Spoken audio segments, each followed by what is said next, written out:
पंडितों ने सलाह दी कि राजा साहब आप जो है मंडप के नीचे अपनी लड़की का विवाह करें, हैं? मंडप के नीचे भावर पाड़े। आज राजा साहब ने एक नाई को एक पंडित जी को दे दिया तिलक चंदन, है? जा करके टीका लगा करके आओ। नाई ब्राह्मणों को सज्जनों वो पावर था कि अगर जहां वो टीका लगा करके आ जाए वो शादी फेल नहीं होती थी। पूरे देश में विदेश में हर जगह जो है वो नाई और पंडित दोनों ढूंढ करके आ गए और वो लड़की के लायक कोई वर ही नहीं मिला, क्योंकि सज्जनों अवतारी थी वो लड़की। हाथ जोड़ लिया पंडितों ने कि महाराज इसके लायक कोई वर नहीं मिल रहा हमें।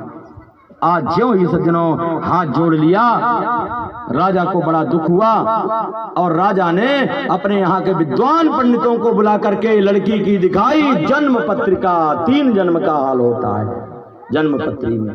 पिछले जन्म में हम क्या थे, इस जन्म में हम क्या हैं और अगला जन्म हमारा कहाँ होगा। अगर कुंडली का ज्योतिष का कोई इतना अच्छा विद्वान है तो 3 जन्मों का हाल कुंडली बता देती है सज्जनों। कुंडली को देख करके विद्वानों ने कहा राजा साहब ये जो हाथी है ये हाथी तुम्हारे लड़की का पति है पूर्व जन्म का, और इस तरह इनका अवतार हुआ है। ज्यों ही पंडितों ने ये बात बताई सज्जनों, और राजा को लड़की ने ये बात पहले बता दी थी, हैं? ये राजा को बात पहले पता थी सज्जनों। आज राजा के होश उड़ गए बात सुन करके, मेरी बेटी ने ये बात तो मुझे पहले बता दी थी, वास्तव में मेरा दामाद हाथी है। राजा ने तुरंत एक चिता जलवाई और राजा जाकर के कूदने लगे। उसी समय नारद जी आ गए। नारद जी ने राजा का हाथ पकड़ करके बाहर खींच लिया। सज्जनों क्यों जान दे रहे हो, आत्महत्या करना अपराध है। ते क्षण आए देव ऋषि खींच ली न गही बांह।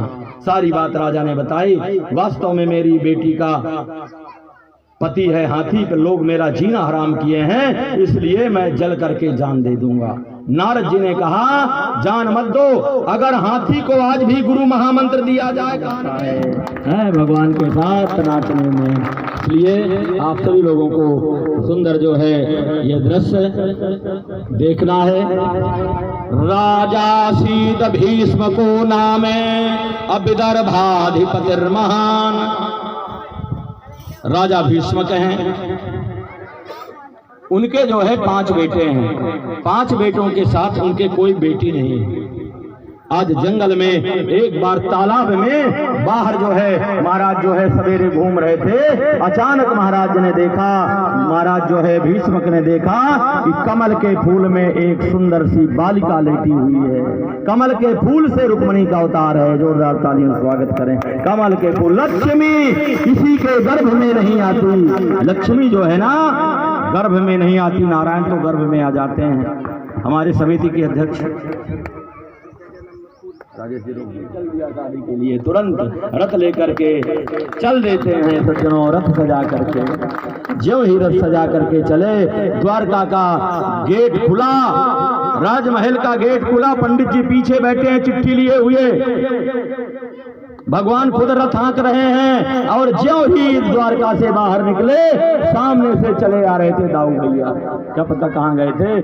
ज्यों ही दाऊ भैया के ऊपर नजर पड़ी, नजर पड़ते ही सज्जनों गोविंद के हाथ से घोड़ों की बागडोर छूट गई। अरे पंडित जी अब हो गया ब्याह, हो गया शादी। क्यों? दाऊ भैया आ रहे हैं। बड़ा प्रेम दोनों भाइयों का, बड़े भाई की मर्यादा। बड़े भैया आ रहे हैं, चोरी से जा रहे थे शादी करने, आज जो है हो गए। तब तक दाऊ भैया नजदीक आ गए। दाऊ भैया ने कहा अरे कन्हैया कहाँ जा रहे हो? अब आवाज नहीं निकल रही कि भावर पढ़वाने जा रहे। जी वहीं जा रहे हैं, जी वहीं जा रहे हैं। आवाज नहीं निकल रही थी। आज पीछे बैठे पंडित जी ने कहा आपके लाला जा रहे हैं विदर्भ देश। अरे विदर्भ देश में मैंने सुना है कि वहां की राजकुमारी राजा भीष्मक की पुत्री का स्वयंवर है। पंडित जी ने कहा लाला वहीं जा रहे हैं।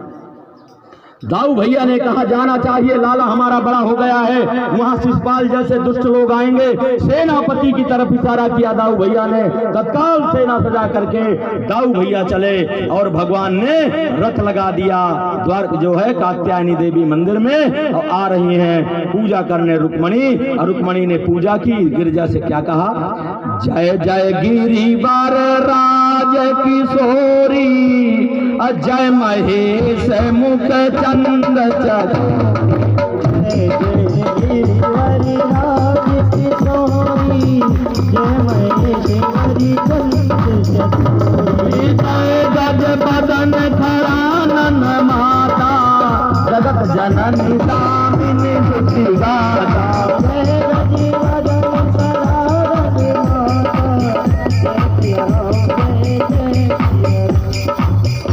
भगवती गिरजा, तुम मेरे मन की बात जानती हो, मुझे बर के रूप में कौन मिले? कीन हो